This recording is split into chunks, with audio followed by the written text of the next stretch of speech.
नमस्कार दोस्तों। कल हमने देखा पार्ट 1 का वीडियो जिसमें मैंने आपको जो है मैथमेटिकल सिंबल और साइंस से जुड़ा बहुत सारा चीज़ जो बताया। अगर आपने पार्ट 1 का वीडियो नहीं देखा तो आप मेरे यूट्यूब चैनल पर उसे देख सकते हैं, पार्ट 1 का वीडियो मैथमेटिकल सिंबल का। तो चलिए आज का जो है शुरू करते हैं वीडियो। कल हमने यहाँ तक का साइन जो है चूंकि तक का साइन पढ़ा था, आज उससे आगे पढ़ते हैं। ठीक है, तो चलिए देखते हैं। तो सबसे पहला जो सिंबल है हमारा, ये देख रहे हैं यहाँ पे इस तरह से रहता है। ये जो है परपेंडिकुलर का सिंबल है। ठीक है, परपेंडिकुलर अंग्रेजी में और हिंदी में इसको लंब बोलते हैं। ये सिंबल कैसे होता है तो जरा देखते हैं कि अगर जैसे हम देखते हैं कि मैथ्स में जो है अगर हमें कोई एक लाइन जैसे बनाते हैं, अगर हम ये मान लेते हैं एक लाइन ए बी है, ठीक है, ए बी एक लाइन है और ये जो है एक दूसरे लाइन इस तरह से जो है एक सी डी लाइन पर ये जो है 90 डिग्री का कोण बनाती है। तो हम बोलते क्या है कि ये जो ए बी लाइन है, यानी ए बी जो लाइन है ए बी, वो जो है परपेंडिकुलर है सी डी पर। ठीक है, हम इसको ऐसे समझते हैं कि ए बी जो है वो परपेंडिकुलर है सी डी पर, है ना। तो ये परपेंडिकुलर का सिंबल होता है। तो यानी कि हम 90 डिग्री पर जो भी लाइन बनता है मैथ्स में, उसको दिखाने के लिए हम परपेंडिकुलर का साइन का प्रयोग करते हैं। जैसे कि ये सिंबल है ना, ये नीचे जो बेस बना है और उस पर एक सीधा लाइन खड़ा है, यानी कि यहाँ जब 90 डिग्री का एंगल होता है ना, इस तरफ या इस तरफ, तो हम इसको परपेंडिकुलर से दिखाते हैं। ठीक है, उसके बाद दूसरा सिंबल देखते हैं। तो दूसरा सिंबल जो है पैरेलल का है। ठीक है, पैरेलल है जिसे हिंदी में समानांतर कहते हैं। तो पैरेलल का जो सिंबल है इसका यूज कैसे है, तो पैरेलल जो होता है ये लाइन से ये भी जुड़ा होता है। अगर दो लाइन जैसे एक ही प्लेन में दो लाइन दिए गए हैं, ठीक है, एक ही प्लेन में दो लाइन है, ऐसे हमने ये दो लाइन बना दिया। अब ये दोनों लाइन के अगर मान लेते हैं एक लाइन एल है और एक लाइन एम है, ठीक है, लाइन का नाम हमने दे दिया एल और एम।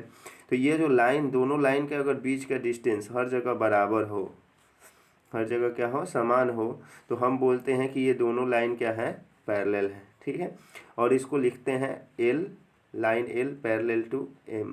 तो ये जो सिंबल है ये पैरेलल का होता है। ठीक है, लाइन एल पैरेलल एम। ठीक है, अगर एग्जांपल देखें पैरेलल लाइंस का, तो जैसे कि हम रेल की दो पटरियों को देखते हैं, तो रेल की जो दो पटरियां होती हैं वो आपस में समानांतर होती हैं, यानी पैरेलल होती है, यानी हर जगह उनके बीच की दूरी क्या होती है, समान होती है। ऐसा तो नहीं होता कि कहीं पे पटरी पास हो ज़्यादा, कहीं पे दूर हो, है ना। दो पटरियों के बीच में समान दूरी हमेशा रहती है, तो वो पैरेलल होती है। और भी बहुत सारे एग्जांपल्स जो है हम ले सकते हैं, जैसे कि हम इस जो हम ये स्क्रीन देख रहे हैं इसमें जो ये लाइनिंग खींचा गया है, ये दो लाइन जो हैं ये दोनों क्या है, आपस में पैरेलल है। यानी बहुत सारी यहाँ पे लाइंस जो हैं, ये सभी लाइन ये आपस में पैरेलल है, यानी समानांतर है, यानी इनके बीच की दूरी हर जगह बराबर है। ठीक है, तो वहाँ पे हम पैरेलल का साइन का प्रयोग करते हैं। जैसे हमने यहाँ लिखा एल पैरेलल एम, वैसे ही हम कहीं भी दो लाइन को पैरेलल दिखाने के लिए इस सिंबल का प्रयोग कर सकते हैं। ठीक है, आगे चलते हैं।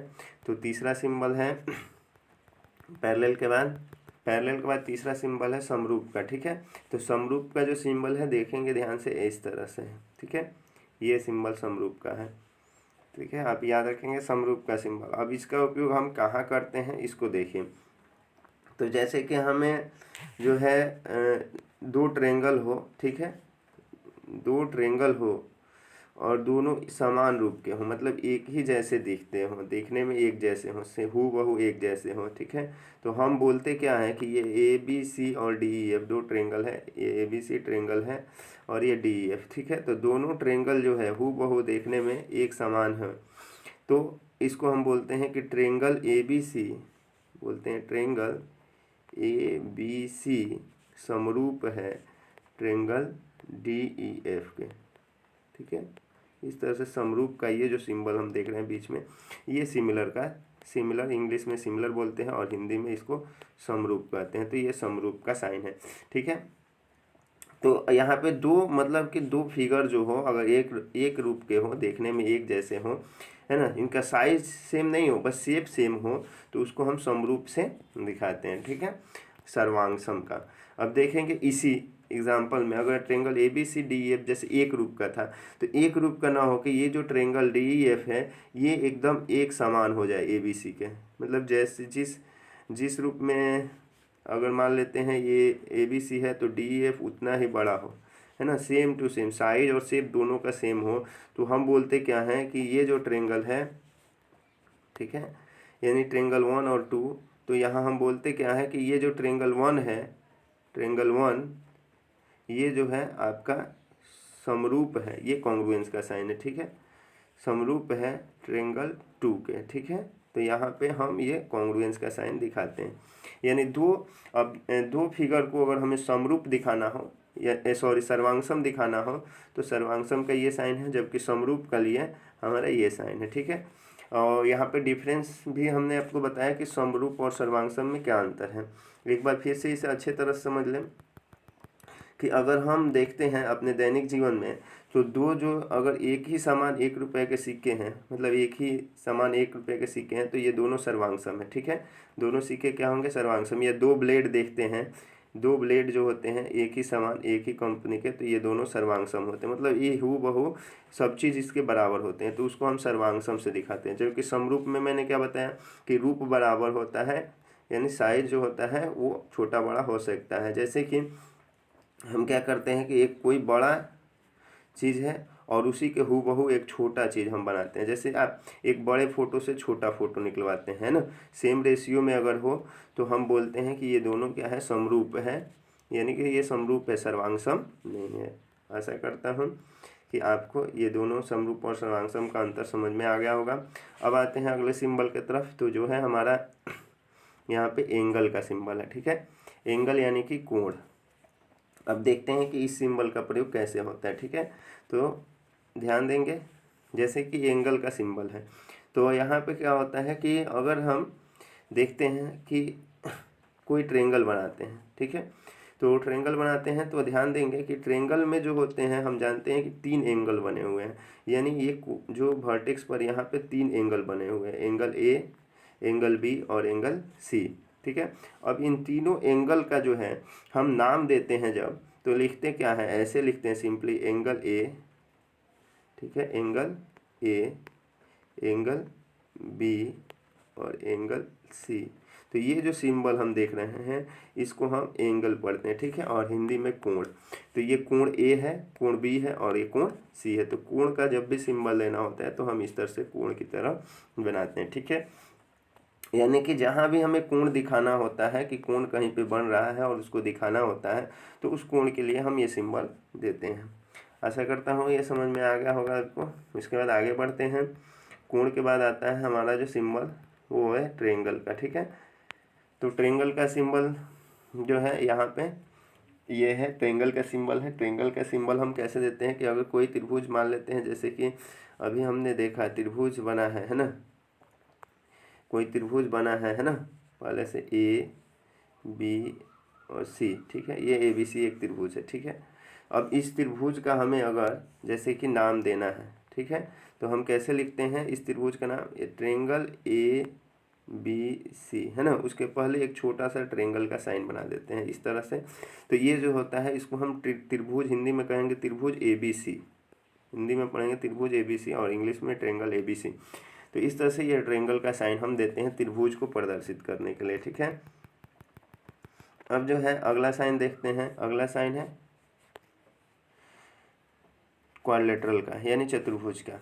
तो अगर कहीं पे किसी प्लेन में मैथ्स में क्या होता है कि अगर हम चतुर्भुज बनाएं, जैसे ये चतुर्भुज ए बी सी डी है, ठीक है, मान लेते हैं ए बी सी डी ये चतुर्भुज है। अब इस चतुर्भुज का अगर हमें नाम देना है तो हम क्या लिखेंगे कि ये जो है क्वाड्रिलेटरल, ये क्वाड्रिलेटरल का सिंबल हो गया, यहाँ से आप देख रहे हैं क्वाड्रिलेटरल है ना।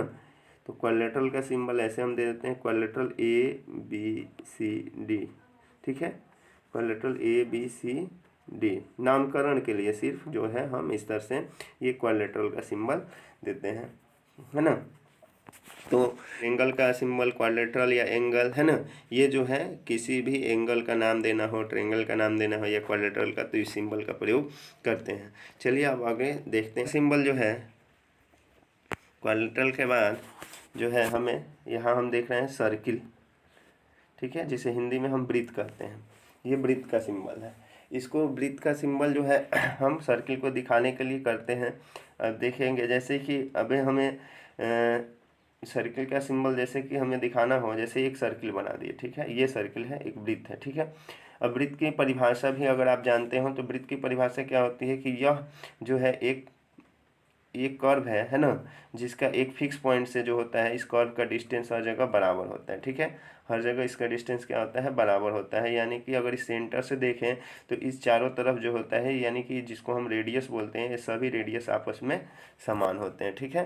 तो इसको हम वृत्त बोलते हैं। अब वृत्त को हम दिखाना होता है कि अगर इसका सेंटर O है और रेडियस R है तो इसको हम ऐसे लिखते हैं ना, सर्किल ऑफ, है ना, सेंटर O, सर्किल हो गया, ये सर्किल का साइन हो गया, circle of centre O and radius R, है ना।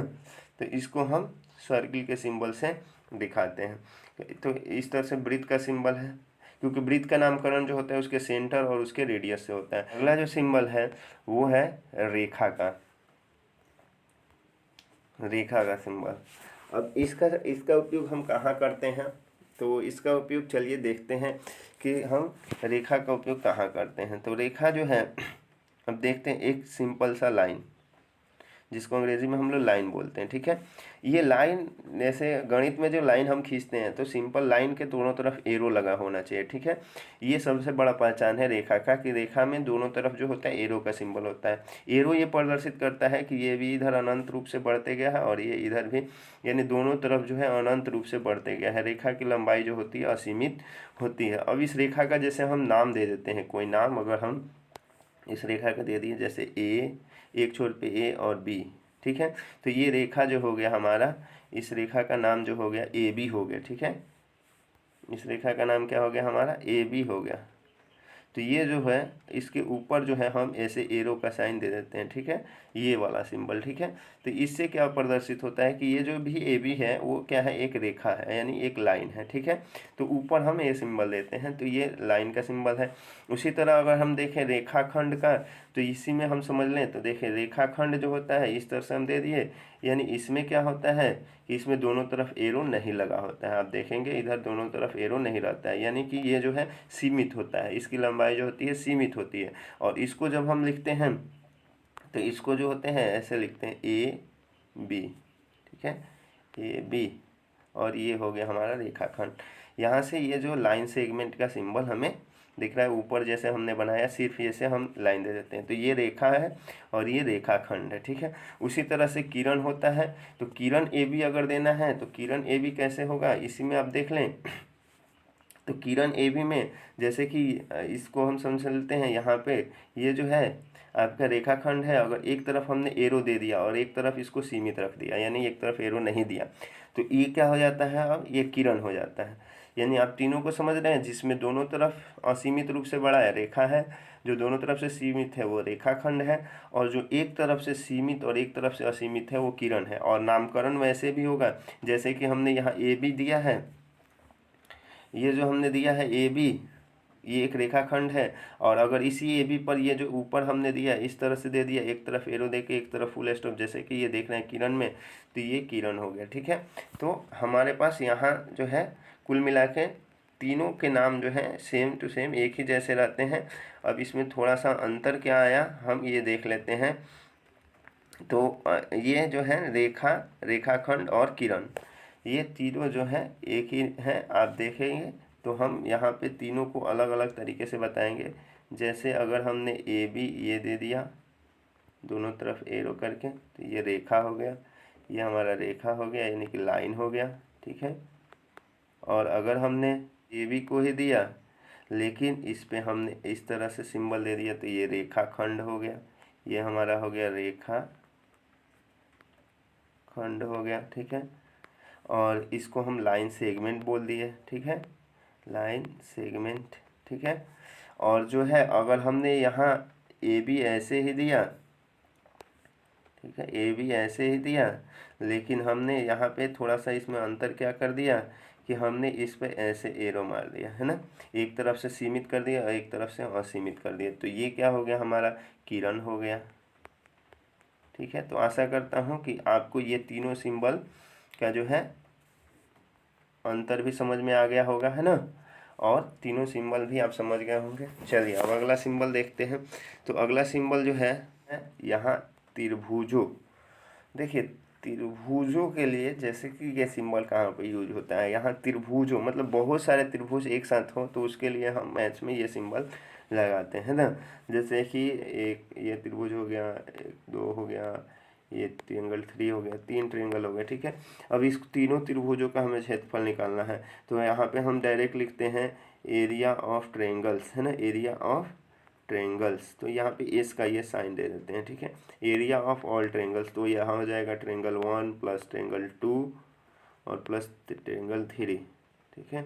यानी हमको क्या है, अगर हमें सभी त्रिभुजों को एक साथ दिखाना हो, या तो उसका एरिया जोड़ना हो, या सभी कुछ भी इसका पेरीमीटर जोड़ना हो, तो यहाँ पे हम पेरीमीटर के लिए यहाँ जहाँ ए दिए हैं, यहाँ पेरीमीटर ऑफ ट्रायंगल्स मतलब त्रिभुजों के बहुवचन को दिखाने के लिए हम एस दे देते हैं। तो यहाँ पे हम समझ सकते हैं, जैसे कि हमने त्रिभुज का सिंबल जो देखा है ये और ये, इन दोनों में जो है यही अंतर है कि ये सिंगुलर फॉर्म में है यानी एक वचन में है, और ये जो है यहाँ पे बहुवचन में, ठीक है। चलिए अब आगे देखते हैं। तो अगला जो सिंबल है त्रिभुजों के बाद अगला जो सिंबल है वो है आयत। आयत वर्ग ये नामकरण के लिए ही है, जैसे कि हमने आपको त्रिभुज का बताया, अगर कोई आयत बना है या फिर कोई वर्ग बना है, ठीक है, अगर इसका हमें नाम कुछ दिया हुआ है जैसे PQRS, ठीक है, PQRS, ठीक है, तो ये एक हमारा क्या बना है, आयत बना है मान लेते हैं, और ये मान लेते हैं AB या XW XY और Z, ठीक है। तो ये एक आयत है, तो इसका नाम अगर हमें देना होगा तो कैसे देंगे, तो इसको लिखेंगे आयत, ऐसे आयत का साइन देके PQRS, ठीक है। तो ये आयत का साइन हो गया, ठीक है। उसी तरह अगर इसका नाम देना है हमें वर्ग का, तो ये हो जाएगा वर्ग, ठीक है। थोड़ा सा वर्ग की तरह बनाएंगे, एकदम कम्प्लीटली चारों साइड बराबर हो, वर्ग WXYZ, ठीक है। तो ये सिंबल है। ऐसा करता हूँ ये भी आपको समझ में आ गया होगा। तो अगला सिंबल जो है वो है हमारा एरिया। एरिया है, तो एरिया का दोनों सिंबल जो है AR एरिया के लिए देते हैं। जैसे कि अगर कोई भी फिगर हो, हमें जैसे एक ट्रायंगल है, ठीक है, ABC, और इसका हमें क्षेत्रफल निकालना है, इसको हिंदी में क्षेत्रफल बोलते हैं। तो अगर इसको हमें क्षेत्रफल निकालना है तो शॉर्ट फॉर्म में क्षेत्रफल ऐसे लिखते हैं हिंदी में, लेकिन इंग्लिश में जो है यहाँ पे हम AR दे देते हैं, है ना, एरिया ऑफ ट्रायंगल ABC, ठीक है, ऐसे दे देते हैं एरिया ऑफ ट्रायंगल ABC। यहाँ जो ये AR दिए हैं, ये जो AR है इसको हम छोटे अक्षर से भी लिख सकते हैं AR, है ना। तो यहाँ पे दोनों AR डाले जा सकते हैं, बड़ा वाला या छोटा वाला। तो ये हो जाता है एरिया ऑफ ट्रायंगल ABC यानी त्रिभुज ABC का क्षेत्रफल, ठीक है। इस तरह से एरिया का प्रयोग करते हैं किसी भी फिगर का। अगर यहाँ जैसे ट्रायंगल है तो ट्रायंगल ABC डाले, अगर क्वाड्रिलेटरल हो तो क्वाड्रिलेटरल PQRS, मतलब ये एरिया के लिए हम इसको एरिया लिख के ब्रैकेट डाल देते हैं, ठीक है।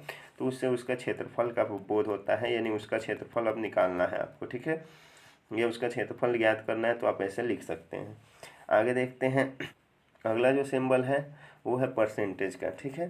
परसेंटेज का सिंबल जो है काफ़ी यूज़ में आता है। तो इसको कैसे करते हैं, जैसे हम लिखते हैं 10%, ठीक है, तो यहाँ पे ये प्रतिशत का बोध कराता है। अब यहाँ पे हम प्रतिशत के बारे में कुछ जान लें। जैसे 10% का अर्थ हो जाता है 10/100। प्रतिशत को जब हम यहाँ से हटाते हैं तो वो 100 हो जाता है बेस में, यानी कि ये बताता है कि 100 में से 10, 100 में से 10, यानी कोई 100 रुपये की अगर चीज़ है उसमें से 10 रुपये आपका जो होगा वो 10% का बोध कराता है, ठीक है। अगर वही चीज़ 200 रुपये की हो जाए तो 100 रुपये पर अगर 10 रुपये है तो 200 पर कितना हो जाएगा हमारा 20 रुपये। तो ये 200 का जो 10% है 20 हो गई। तो आशा करता हूँ कि आपको ये वीडियो पसंद आया होगा। जैसे प्रतिशत के बाद और भी जो है बहुत सारे जो है टॉपिक्स हमको पढ़ने हैं, बहुत सारे जो है नोटेशन साइन जानने हैं, है ना। तो इस सब का वीडियो मैं अगले वीडियो में मैं इस सभी नोटेशन के बारे में बताऊंगा। तब तक के लिए अगर आपको ये वीडियो पसंद आया तो इसे लाइक करें और अपने दोस्तों में शेयर करें। धन्यवाद।